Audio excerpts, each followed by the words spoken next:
Hello and welcome to the Ravenswood City School District Introduction to RNet and Google Apps for Education. I am Robert Pronovost, your district STEM coordinator, also a Google certified teacher. This is a webinar for a training that I gave on January 14th, 2013. The outcomes for today are that you will know what RNet is and why we use it. You will be able to sign into RNet. You will be able to forward your RNet email to Outlook. You will be able to create, share, open, and upload a document using Google Drive. And you will be introduced to the other features of RNet. Before this webinar begins, I would like to jump in and let you know that there are a few things that I will have expected for you to complete at the end of this. At the end, I will be asking you what RNet is and why someone would want to use it. I'll be asking if you set up your RNet email to forward to your Outlook email. I'll be asking if you created a Google document and if you shared that with me. And I will be asking you how you anticipate using Google Docs in the classroom or to support your planning. Now, other than the anticipation question, how you anticipate using it, everything else is in this video, and so if you follow the webinar, you will be able to complete those objectives. Thank you.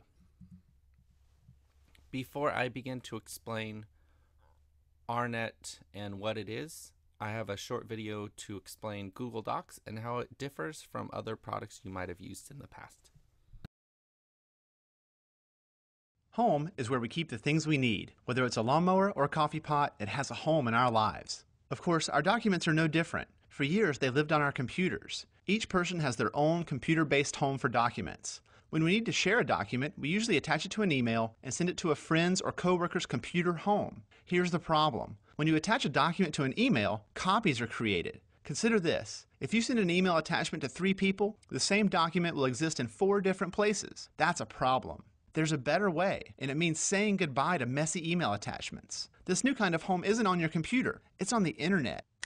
And that makes sharing and collaborating on documents much easier and gives you full control over who can see and access your documents. Here's the basic idea. Instead of attaching a document to an email, let's switch it around and look at how we can attach an email address to a document.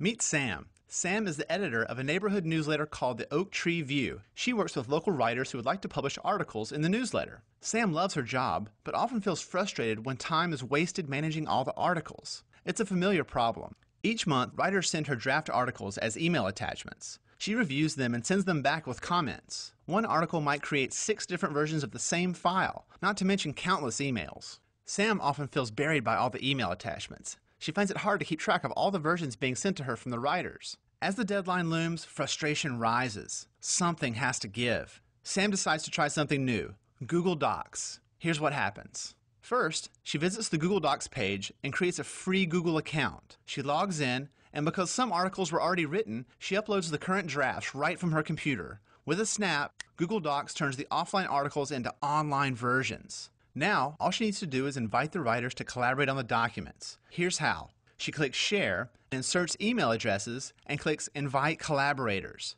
Google Docs sends the writers an email with a secure link directly to her document. One click, and they can edit and save the document online. This means that when Julie edits the document, Sam sees the changes immediately. Since there's only one document, there is never confusion about updates or versions. It's all saved, along with the past versions, on the website. For the first time, the articles all have a home, a single place for organizing and editing that is accessible from any computer with internet access. Problem solved.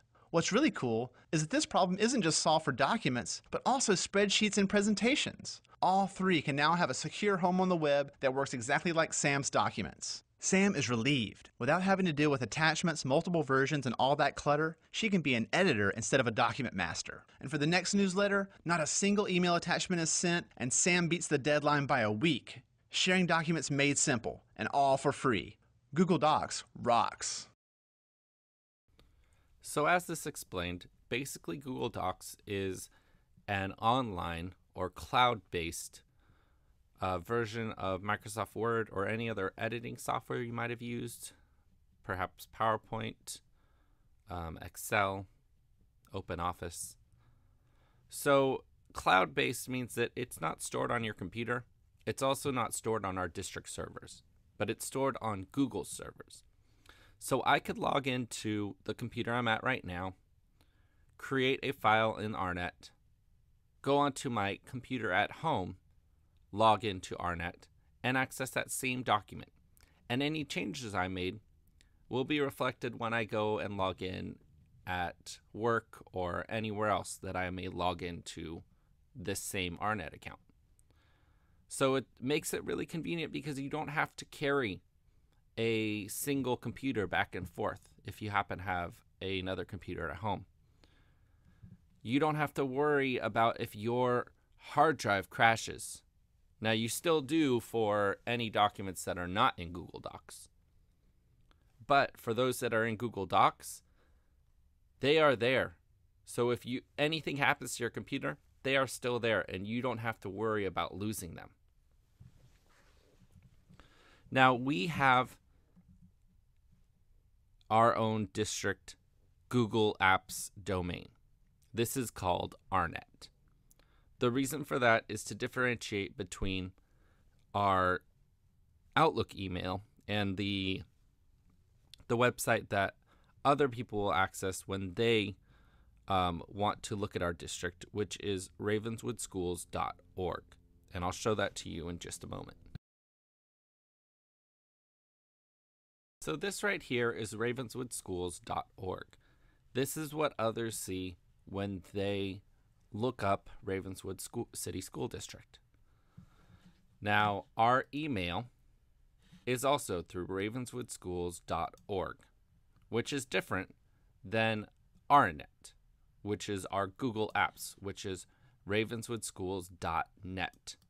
So that's why it's called RNet, because that can help us differentiate between ravenswoodschools.org and ravenswoodschools.net. Now I'm going to talk about signing into RNet. To sign into RNet, you can go to ravenswoodschools.net, www.ravenswoodschools.net. When you're there, you will see these links. You can actually click on any one of those to prompt the login screen. Traditionally, you're going to click on Drive because that's where all your documents are stored, and so that's really what we're using this for. If you're in SharePoint, you can also access this by clicking on RNet Docs, as you'll see. You can also access this if you are on the main district website by clicking on Staff Links, which will bring you to www.ravenswoodschools.net, and you'll see here are all the different links that I can click on. Now you're going to want to click on Drive, Documents. When you click on Drive, Documents, it will bring you to this screen. Now it says, please log in with your Ravenswood School District password. This is your regular username and password that you use on everything else in the district. If you click on that link back here or back here, and it brings you to a different screen, such as the screen up top or the screen at the bottom, you want to click on Sign into another account or Sign into Ravenswood City School District. The top screen is one that you will see if you're logged into another Google Apps account as well. I highly recommend using a different browser for each Google Apps account that you may have. You can use Internet Explorer, Safari, Firefox, Google Chrome, to name a few. If you're ever prompted with this screen, please just note that you can't just use your username and password. You actually have to use your username at ravenswoodschools.net. But usually if you come to this screen, what I would recommend is just going back to www.ravenswoodschools.net, and it will bring you to the link where you can click on Drive, and it will bring you here to the login. I do want to go back and remind you that this is the same username and password as your other Outlook email and how you log into the computers in the district as well. You can see for me, it is my first initial, last name, and my password.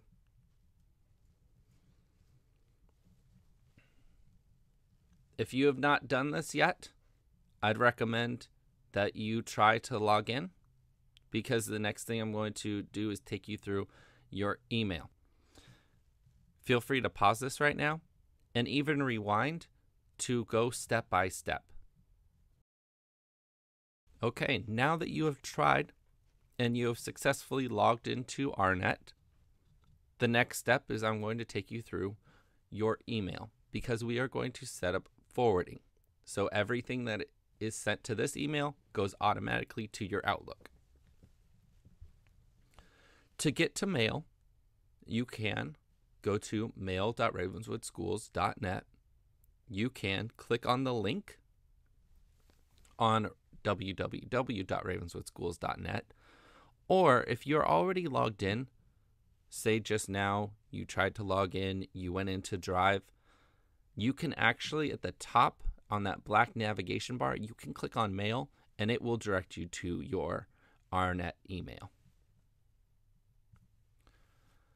This is what your RNet email looks like. At the top is a black navigation bar, which will take you to all the different parts of Google Apps. You will see a search bar below that. In that search bar, you can search for anything in your email that is in the inbox or that has been archived. On the left, you'll see folders. This is how everything is sorted. It's also where everything is hidden. So if you have something and you archive it, it's saved to a folder called All Mail. And that way you don't have to see it every time you log in. Now, what we are really going to focus on right now, and actually what I want you to find in a moment, is the settings. I'm going to ask you to find the settings button. You can see that is a gear on the upper right hand side. Now, once you click on that gear, you're going to see this display, and I'd like you to click on settings. Now that you're in settings, I would like you to click on forwarding and pop IMAP. Now, I'm saying all this while I am having everything displayed visually, because perhaps you might want to have this video going while you are doing your work, while you are trying this out. And so you may have the audio going in the background while you are actually trying these things. Once you are at the forwarding and pop IMAP, and if you don't see this right here where it says add a forwarding address, then what I'd recommend is you go back to where it says settings and look and see if you have clicked on forwarding and pop IMAP. This is up near the top. Once you've clicked on that, you'll see an option to add a forwarding address. I'd like you to click that, and then it will ask you to add a forwarding address. Where does all this mail, where should it go? And so it's going to go to your Outlook email. And your Outlook email ends with @ravenswoodschools.org. It used to be @ravenswood.k12.ca.us, and we're making a transition this year from that over to ravenswoodschools.org. A much simpler email. So you're going to enter your district Outlook email. For me, it's rpronovost@ravenswoodschools.org. Please check that before you send, because if it is not the correct address, it will not show up in your Outlook account. Then you'll click proceed, and then you'll say okay. And it tells you that a confirmation code has been sent to verify permission, to verify that that email address you're forwarding things to is actually one that you own and you're not trying to spam somebody else. So next, you'll open your Outlook email. This can be done by going to webmail.ravenswoodschools.org/OWA. It can be done by going to ravenswoodschools.org and clicking on district email in the upper right-hand corner. It can also be done by going to www.ravenswoodschools.net, and you'll see the Outlook email on the right-hand side. Now that you've logged in to your Outlook email, you're going to see an email similar to the one here on the screen. And you'll see a link about in the middle of that email that starts with https://. You'll want to click on this link. And once you do, a screen will pop up saying confirmation success, which says that now the emails that are sent to your RNet will now forward to your Outlook. At this point, you might be asking, why? Why am I doing this? And it's actually because in a little bit, I'll show you how to share documents. So others might be sharing documents with you in RNet. And those sharings are sent to your RNet account. If you have not set up this forwarding, then those emails will stay in that account and you'll have to sign into 2 different email accounts, which, trust me, is very frustrating. I much prefer having everything in one email account, which is why I'm having us forward these emails to the email account that we check every day. Now, at this point, we're going to have to go back to mail.ravenswoodschools.net. You may not have closed it. So if you did not close it and you're still in the settings, you'll see that it still says forwarding, add a forwarding address. So what you need to do is basically get out of the settings and go back in. So you can see the steps down at the bottom here. Click on Inbox. Then click on that gear again. Then click on Settings. Now that you've done that, go back and click on Forwarding and pop IMAP. Once you've done that, you should see a new thing next to forwarding where it will say Disable Forwarding and forward a copy of incoming mail to your Outlook account, and gives you an option. This one right here for me, it says Archive. Now, what I'd like you to do is click on the button that says Forward a copy of incoming mail. You'll see that from step 12 to step 13, I clicked on the button, and so the button next to Forward a copy has been highlighted now. Next, I'd like you to click on the arrows on the right-hand side next to wherever it says Archive or Keep or whatever that might say right now. Once you do, you'll see 4 options. Keep the copy of the email in the inbox, mark the copy as read, archive the copy, or delete the copy. Now, because I want you to be able to be safe with your documents that are shared, but I don't want you to be overwhelmed with them, I recommend choosing archive. That means you have a copy saved in your Gmail account, your RNet account, but you won't be overwhelmed with seeing them when you log into that account. But you can always go back and search for them in that search bar that I showed you earlier. Once you've done that, we are one step away from finishing, which is that you need to scroll down to the bottom of the page and click Save Changes. If you do not save those changes, it will not save, which means that those emails will not be forwarded. This is a very, very important step, and a step that I have missed many times on my own as well. So please just check, make sure you click Save Changes before you close out, before you move on to anything else.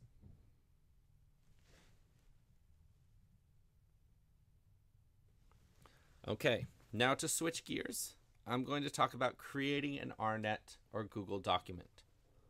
So we're going to be creating a new document. We might be using this for lesson plans. We might be using this to take some notes. You can use it for a variety of things. To create an RNet document, first you need to go to Drive. You can do that from any of these 3 different places. The first is ravenswoodschools.net, where you would click on Drive Documents. The second is SharePoint, where you'd click on RNet Docs. And the third is if you're already in Mail or any other part of Google Apps, you can click on Drive in the black navigation bar. Now that you're in your Drive, on the left-hand side, you'll see a button that says Create. If you click that button, it will give you some options. Now for this example, we're going to create a document. So right now, click on Document. Now you have a document that has popped up in a new screen. The first thing you'll notice is in the upper left-hand corner, it says Untitled Document. So right now this document has no name, which also means that it is not saved. Any work you do here will not be saved until you create a name for this document. So the first thing that I recommend that you do is to go and click on the title of the document. So you click on where it says Untitled Document, and a little box will pop up asking you to enter a new document name. Name your document whatever you would like. Perhaps for this you'd like to name it Test Document, and then click OK. Once you've clicked OK, you will see that it says all changes saved in Drive now. That means everything you do will be saved in Google Drive. You don't have to click save. You don't have to worry about if your computer crashes. You don't have to worry about if you run out of battery or somebody closes you out. It's all saved right there. Now I want to show you a little bit more about this, how it's not just saving what you're doing, but it's saving what you've done as well. So I'm going to show you that. So I've opened up a document that I'm working on, this agenda for 1/14/2013, and all of the work that's been done here has been saved. So let's say somebody comes in and accidentally deletes it all. And actually, they don't only delete it all, but they think they're going to start their own agenda. So they say, okay, January 14th, 2013, topic 1, and they start working.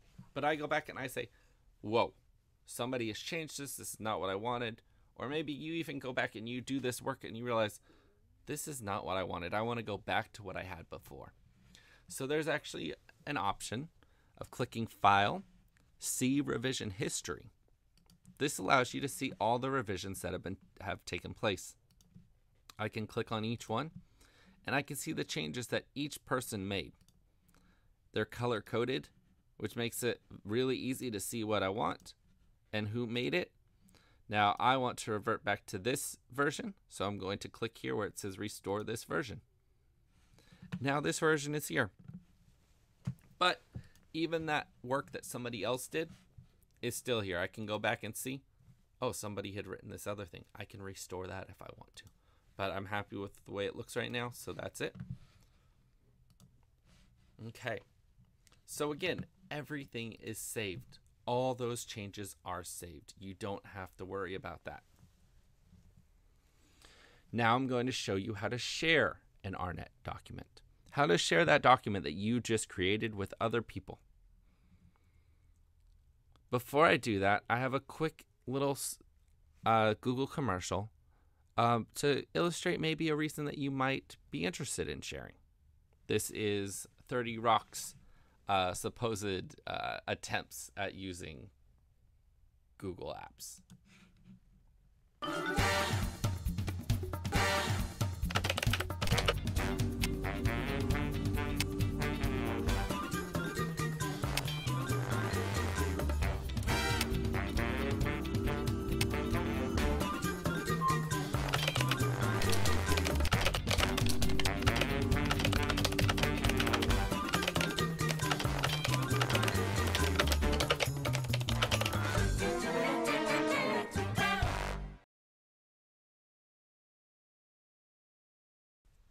All right, so now back to the fun. On that document that you have, that you just created, on the right-hand side near the top, you'll see this blue button that says Share. And you'll see when you hover over it, it will right now say Private Only to Me, which means that only you can access this account, this document right now. Other people are not able to see it. So once you click on Share, you're going to pop up this box. Now, there are two different things that you can do with this. You can share this with many people, or you can share it with just a few people. I'm going to start by showing you how to share with just a few people because that's traditionally what you're going to want to do. And then I'll show you how to share with many people, which is a little bit more of an advanced feature. So to share with just a few people, you're going to start and you're going to click where it says add people. You're going to click on that empty box underneath. Then you're going to begin to enter the name of the person you want to share it with. So for this example, I was going to share with our ELD coach, Luis. But perhaps for this one, if you have nobody else to share with, you can share with me. So begin to enter my name, Robert Pronovost, so Robert. You can also search by their username. So for me, it could be RPRONO, and you'll see that mine pops up. There may be other people with Robert that might pop up as well, but then you click on my name. Then you get to choose the level of access that you wish to grant me or the person that you're sharing with. Viewing is the lowest privilege. Viewing allows me to see what you are doing, but it does not allow me to change what you are doing. Commenting allows me to see what you are doing and basically leave little post-it notes.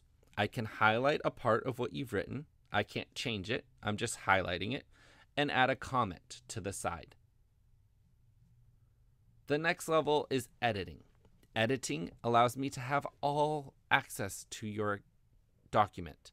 I can make all the changes that I want. But again, just like I showed you, you can revert back to old versions as well.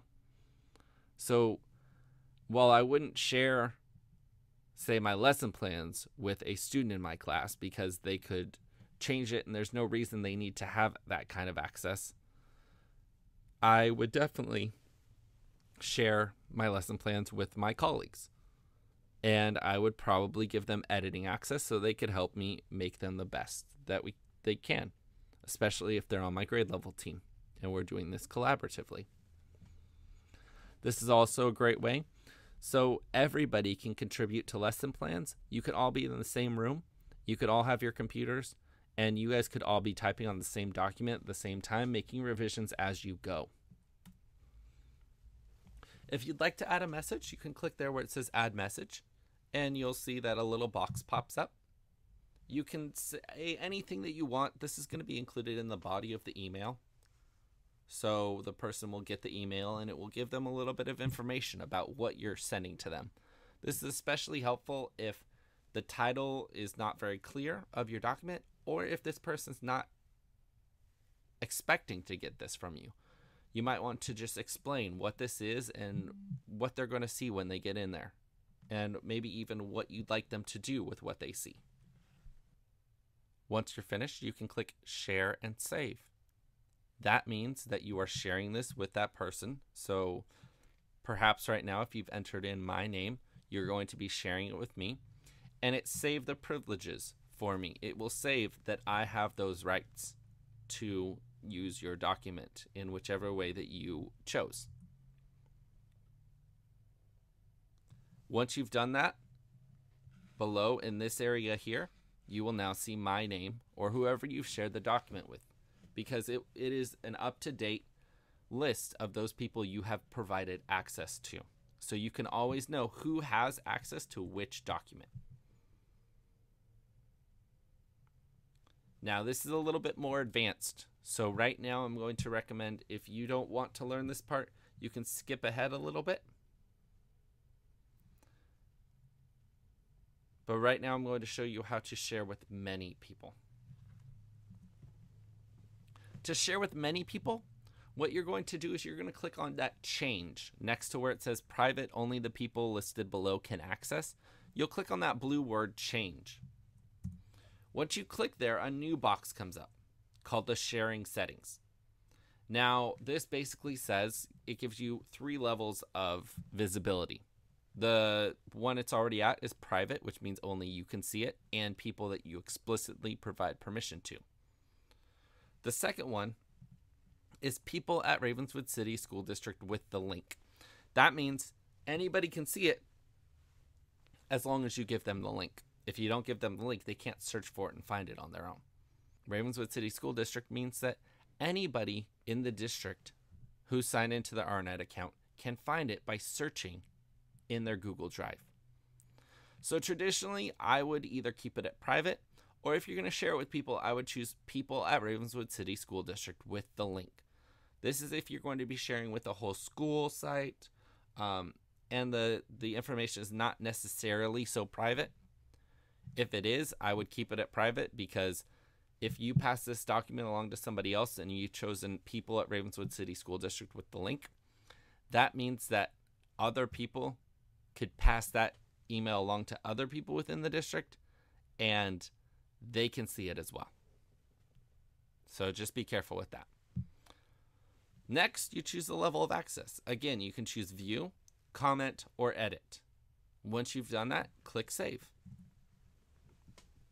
Now, the next piece is to actually select that link, because you're going to have to copy it and put it in an email, because right now nobody has this link. Nobody knows how to get there. So you're going to take this link and you're going to copy the link, which you can press Control C. If you're on a Mac, it's Command C. You can click Edit Copy from the menu bar of your browser that you're in. You'll see at the bottom that if the link is not selected, it's white. If it is selected, it's highlighted in a color. For my computer, it's this blue color. Then you're going to take that link and you're going to paste it into an email, whoever you're sending this link to. Then you'll send the email and they will have this link. They'll click on it. They will have to log in to their RNet account, but then they will be able to see the document. You'll see a little an even more advanced tip right there. If you'd like to make a link shorter, you can go to goo.goal, paste the link into the box, click shorten URL, and you'll have a really short link, which makes the emails look better, and it makes it easier for people to read. So now we're going to talk about opening an RNet document. First thing is, if somebody sends you an RNet document, it will now arrive in your Outlook email, as long as you followed the steps before and you had your RNet email forwarded. If that is true, then when somebody shares a document with you, you'll receive an email. In that email, there will be a link, like the link in this email, that you can click on, and it will open up the document. Now, it may ask you to log in, but once you've logged in, then you will be able to open up that document. Now, if you made the document, you need to go into the Drive, which you can get to through any of the 3 ways I've talked about before: ravenswoodschools.net with the Drive button, RNet Docs in SharePoint, and the Drive button in the navigator or the navigation bar. Next, you'll click on My Drive. If it's already highlighted, that's great, but clicking on My Drive will show all the documents that you have created. Then, if you see the document, click on it. You can scroll up and down to try to find that document, and it's sorted in different ways. It's generally sorted by last modified, so the ones that have been used most recently will be at the top. But it's also possible that it could be sorted by name or by a couple of other methods. If you're not sure who made it, or you just still cannot find that document, if you are in Drive, there is that search bar at the top. And when you type in something, it will search all those documents to find the one that you want. Even if it's a word that's inside the document, it's not the title of the document, you can still type in that word and it will search for any document that has that word inside the document or is titled that document, that name. Just like this, type in agenda and all the ones that say agenda pop up, but also when you press search, all the ones that have the word agenda inside will also pop up. Next, we're going to move on to uploading a document to RNet. When you're uploading a document to RNet, you first need to go to Drive. Again, ravenswoodschools.net, and click on the Drive Documents button, RNet Docs in SharePoint, or click on the Drive button in the navigation bar. Once you're there, you'll see that Create button, and right next to the Create button, you'll see a hard drive with an arrow up in the air. That is going to upload your file from your hard drive to the cloud. Click on that button, then click Files. Then you need to select that document. Now, this can be a difficult thing if you're not sure where that document is saved. There is generally a way that you can find it using your a search capability, but if you cannot find it, Google ways to find. But if you cannot find it, just Google ways to find files on my computer, and it will lead you through the steps of how to do that. Once you've selected your file, it will be highlighted, and you click Open. Now, it may pop up with this box. Some people have it pop up. Some people have not had it pop up. Basically, we just want to make sure that conversion is on. So you'll see right there, it says convert documents, presentations, spreadsheets, and drawings to the corresponding Google Docs format. That means I'm uploading a Microsoft Word document, but now I want it to be Google Docs. Now I want it to be a Google document so I can share that, so we can edit it together. If you don't check that box, then it uploads as a Microsoft Word document, which is the same as attaching it in an email because nobody can do anything to it except download it. Then, if you're in My Drive, the file will appear. And again, like I said before, My Drive is where those documents are that you have created. If you want to see documents that somebody else has shared with you, you can click on Shared with Me, and that will show you documents that somebody else has created. Once you click on the name of the file, it will open, and you can edit it, share it, do whatever you'd like with it. Now, what else? Well, you can collect student data using Google Forms. This is a form from my class that I would have them select their favorite iPad app. Once they selected, they would submit it, and then I would have all the data here in this spreadsheet. And with the click of a button, I can click on Form, Show Summary, and it will give me a summary, including some pretty nice charts so I can very easily see what the most popular app was, which in this case was Puppet Pals. You can also create websites. You would do this by going to the Sites button. I will also provide a training on that later in the year, just like with Google Forms I will. You can create websites on special projects that you're doing. So thank you very much for watching this webinar. There is a link here, and I would like you to go there and fill it out.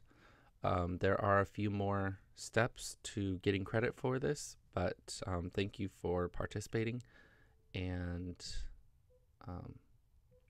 have a good day.